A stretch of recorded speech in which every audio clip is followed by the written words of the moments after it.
জটিল রাজনৈতিক পরিস্থিতির মুখোমুখি দক্ষিণ কোরিয়া।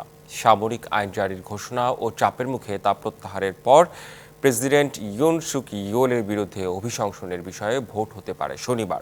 ক্ষমতাসীন পিপল পাওয়ার পার্টির প্রধান জানিয়েছেন, প্রেসিডেন্টকে অপসারণ না করা হলে বড় বিপদে পড়বে দেশের জনগণ।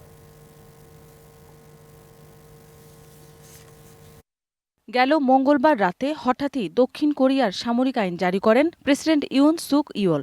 এরপরই দেশজুড়ে শুরু হয় বিক্ষোভ।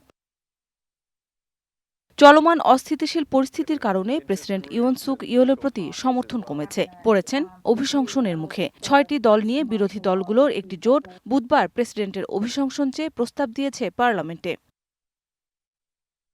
নতুন জরিপ বলছে ইউন সুক ইয়োলের প্রতি সমর্থনের হার ১৩% পৌঁছেছে। এ সপ্তাহের শুরুতে যা ছিল ১৬%। দক্ষিণ কোরিয়ার পিপল পাওয়ার পার্টির প্রধান হান ডুং হুন বলেছেন, প্রেসিডেন্টকে না সরানো হলে বড় বিপদে পড়বে দেশের জনগণ। সামরিক আইন জারির রাতে ইয়োল গুরুত্বপূর্ণ কয়েকজন রাজনৈতিক নেতাকে আটক করার নির্দেশ দেন বলেও অভিযোগ তার। এদিকে বিরোধী জোট প্রেসিডেন্ট ইয়োলকে অভিশংসন প্রস্তাবের ওপর শনিবার পার্লামেন্টে ভোটাভুটি হওয়ার কথা রয়েছে। তবে দ্বিধাবিভক্ত ক্ষমতাসীন দল পিপল পাওয়ার পার্টি অভিশংসনের পক্ষে ভোট না দেওয়ার কথা জানিয়েছে।